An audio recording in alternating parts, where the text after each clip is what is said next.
So hello guys. मेरा नाम है अभिषेक एंड मेरे यूट्यूब का चैनल नाम है लर्निंग वर्स। तो मैं आपको इस चैनल पे मैथ्स कंप्लीट कराने वाला हूँ एंड जीएस का पूरा पोर्शन कंप्लीट कराने वाला हूँ। मैथ्स में जैसे कि आप जानते हैं दो पार्ट होते हैं, एक होता है अर्थमेटिक और दूसरा होता है एडवांस। एंड जो जीएस है, जीएस के तो आप जानते हैं कि बहुत सारे सब्जेक्ट होते हैं, जैसे हिस्ट्री हो गया, ज्योग्राफी हो गया, पॉलिटी हो गया, physics, chemistry, bio, current affair, static GK, ये सब पार्ट।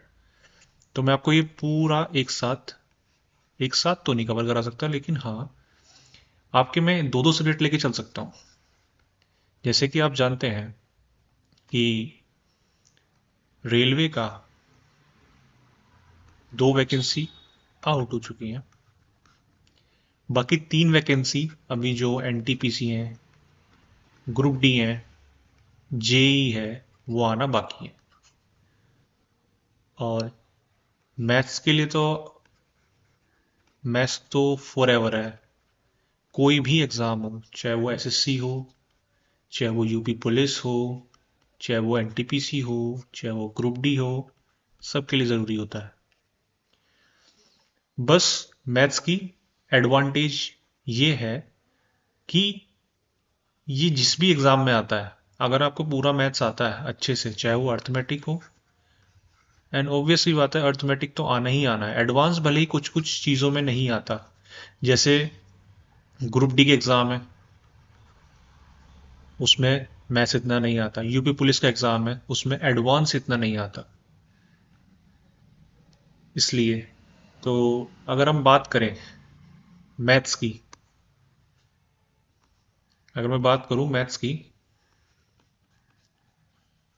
तो मैथ्स में मैं आपको पूरा टॉपिक पढ़ाऊंगा कंप्लीट।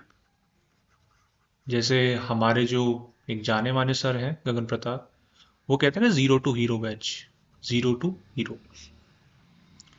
तो वो मेरे आइडियल हैं, मुझे उनसे बहुत कुछ सीखने को मिला है। एंड मैंने जो अपने मैथ्स की स्टार्टिंग करी थी वो राकेश यादव सर से करी थी, कोर्स आप सभी ने जानते होंगे। तो मैं आपको पूरा मैथ्स, जिसे कहते हैं कि कोई भी चैप्टर हो, जैसे सपोज करूं मैं परसेंटेज से आपका चीज़ें शुरू करूंगा, जो कि एक बेसिक चैप्टर है। और आप जानते हैं कि जो परसेंटेज है वो बहुत सारी ब्रांचेस में डिवाइडेड है। जैसे हम परसेंटेज को यूज़ कर सकते हैं किस में, प्रॉफिट एंड लॉस में। हम परसेंटेज को यूज़ कर सकते हैं किस में, एसआई में। हम परसेंटेज को यूज़ कर सकते हैं कंपाउंड इंटरेस्ट में। हम परसेंटेज को यूज़ कर सकते हैं एवरेज में भी। बहुत सारे क्वेश्चन ऐसे आते हैं जिसमें हम परसेंटेज लगाते हैं। उसके बाद मिक्सचर, उसके बाद एलिगेशन। तो ये सारे टॉपिक ऐसे टॉपिक हैं, ये मान लीजिए कि ये पूरा अर्थमेटिक ही है जो पूरा परसेंटेज के ऊपर है।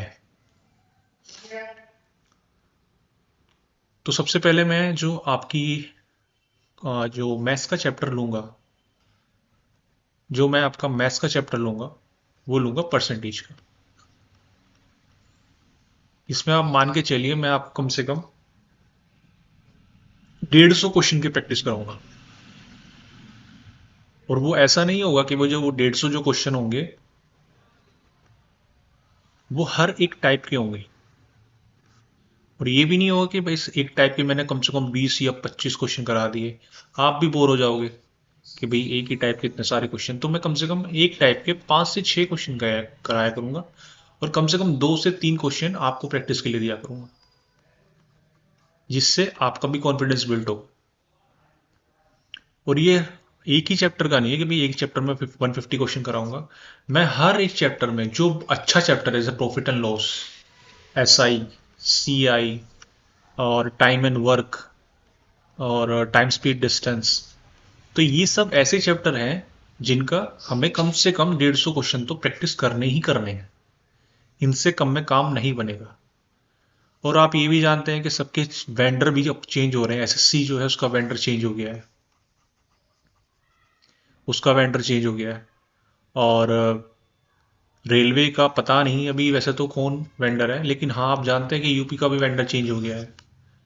यूपी का भी वेंडर चेंज हो गया, जो इस बार जिन्होंने एग्जाम कराया था उसमें वेंडर चेंज हो गया था। ठीक। तो आगे हम बात कर लेते हैं, आगे हम बात कर लेते हैं जीएस के बारे में।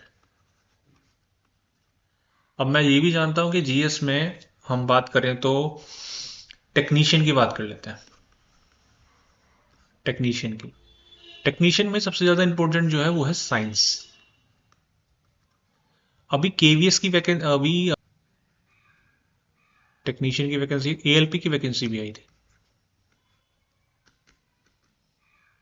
तो एनवीएस की वैकेंसी भी आई है, एएलपी की वैकेंसी भी आई है। इनमें साइंस भी बहुत ज़रूरी है, साइंस का फिजिक्स, केमिस्ट्री, बायो।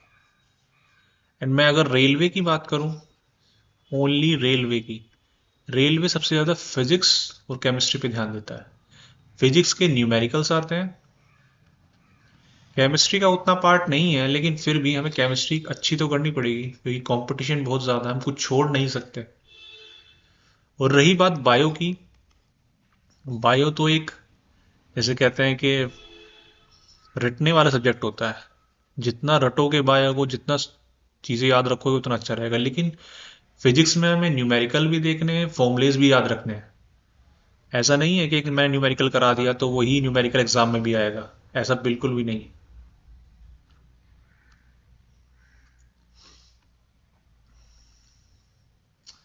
तो अब हम आगे बात कर लेते हैं किस चीज़ की। तो मैं सबसे पहले जो जीएस है, जैसे मैंने आपको बता दिया कि मैथ्स में क्या शुरू करूंगा मैं, मैथ्स में शुरू करूंगा मैं परसेंटेज।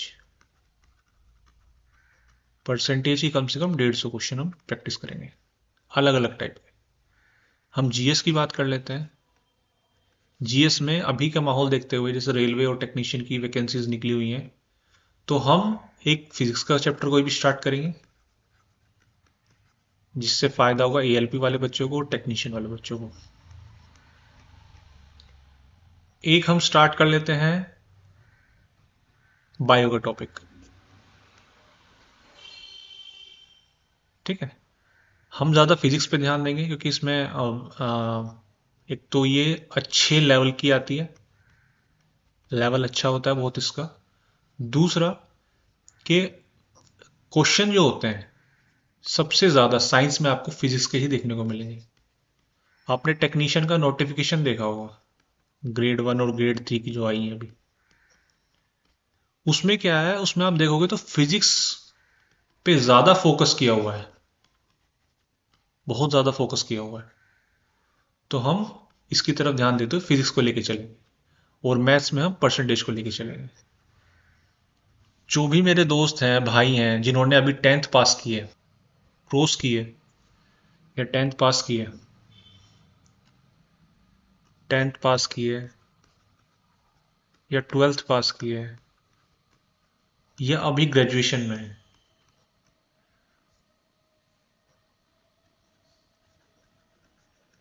ग्रेजुएशन में, उन्हें मेरी वीडियो से बहुत फ़ायदा होगा।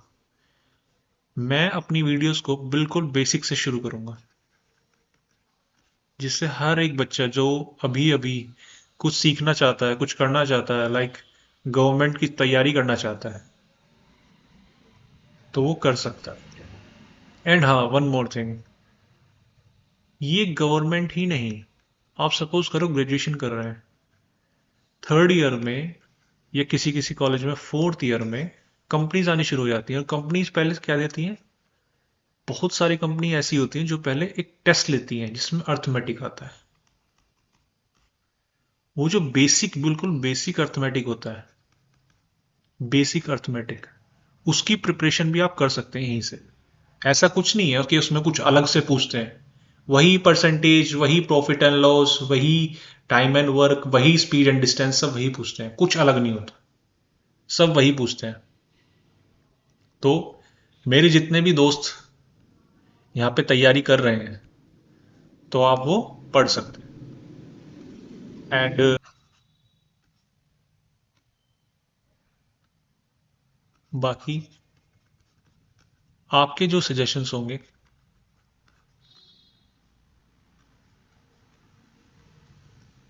वो आप कमेंट बॉक्स में लिख दीजिए कि आपको पहले क्या चाहिए, मतलब क्या पढ़ना है जीएस में। एंड हाँ, वन मोर थिंग, जीएस का सबसे इंपॉर्टेंट जो पार्ट होता है वो है अभी करंट अफेयर्स। देखो खारा सीखी थी, तो मैंने एक चीज नोटिस करी, मैं सबसे ज्यादा फंसता था करंट अफेयर्स में। आज भी जब मैं करंट अफेयर, अगर मेरा कोई एग्जाम है और मैं एग्जाम देने जा रहा हूँ और मेरी करंट अफेयर प्रिपेयर प्रिपेयर ना हो, तो मुझे ऐसा लगता है कि मेरा जीएस में बहुत बड़ा पार्ट छूटा हुआ है। एंड मुझे कॉन्फिडेंस फील नहीं होता था, बिल्कुल नहीं। तो मुझे हमेशा लगता था कि अगर मुझे करंट अफेयर आती है, भले ही वो 5 महीने की क्यों ना हो, 5 मंथ की क्यों ना हो एग्जाम से पहले, तो मेरा कॉन्फिडेंस बूस्ट रहता था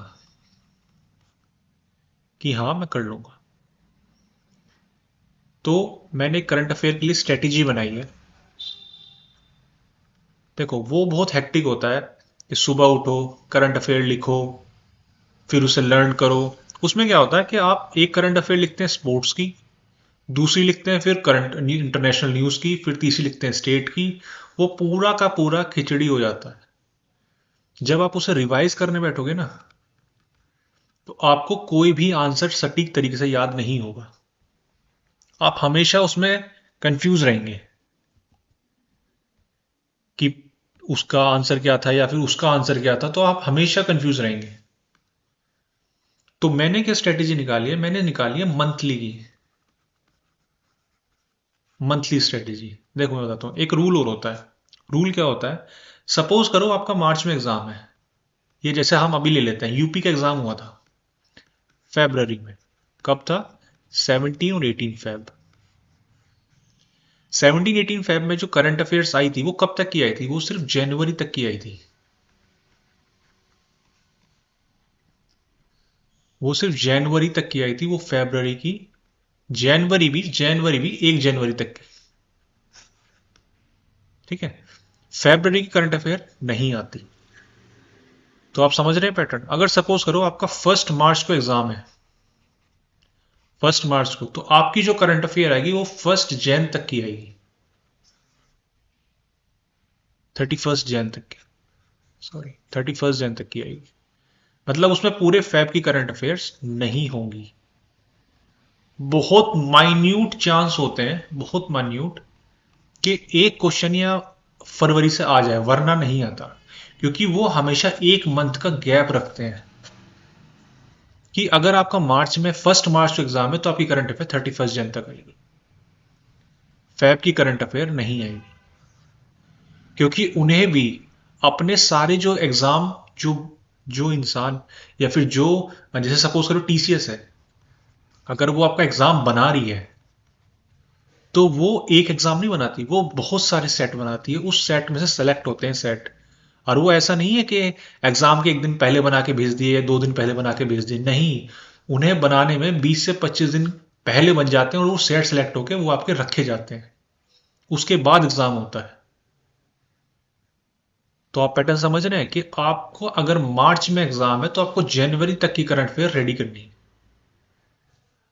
अब मैं आपको एक एग्जांपल देता हूं कि सपोज कीजिए, जस्ट अ मिनट।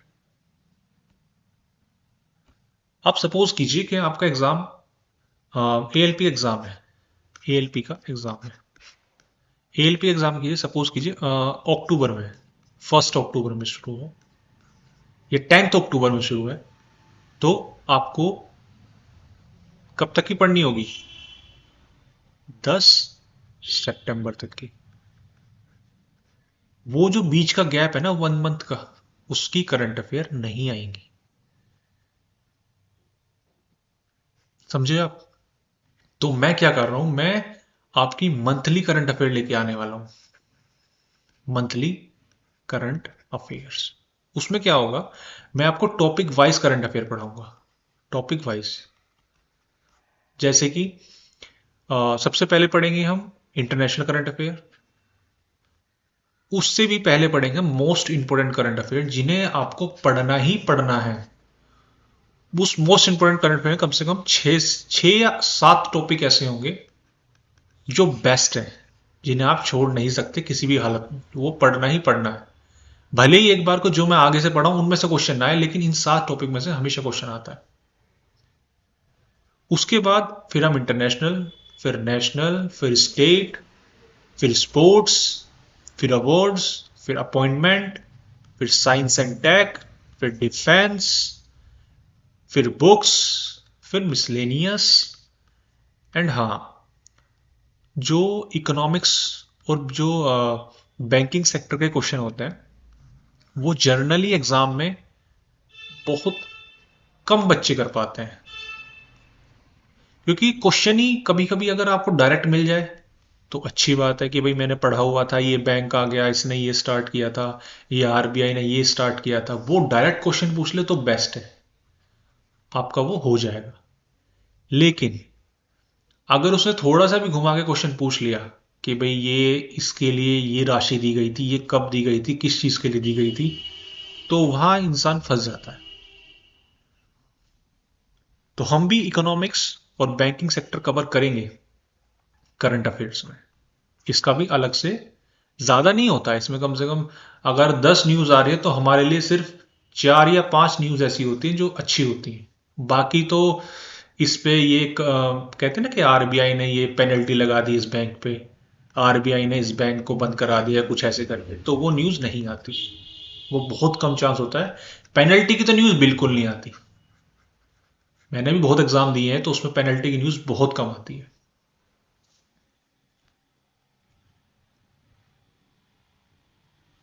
बाकी मैं जब, अब आपको एक वीडियो मिल जाएगी कल, मैं परसेंटेज की first video with basic upload करूंगा। कल मंडे है, सो आप, आपको पसंद आए, मैं उसके लिए पूरी मेहनत करूंगा। ठीक है।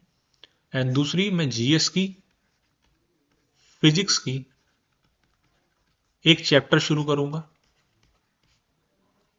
उसमें न्यूमेरिकल्स भी पढ़ाऊंगा और उसमें थ्योरीज भी होगी। और एक टॉपिक हो करंट अफेयर्स का।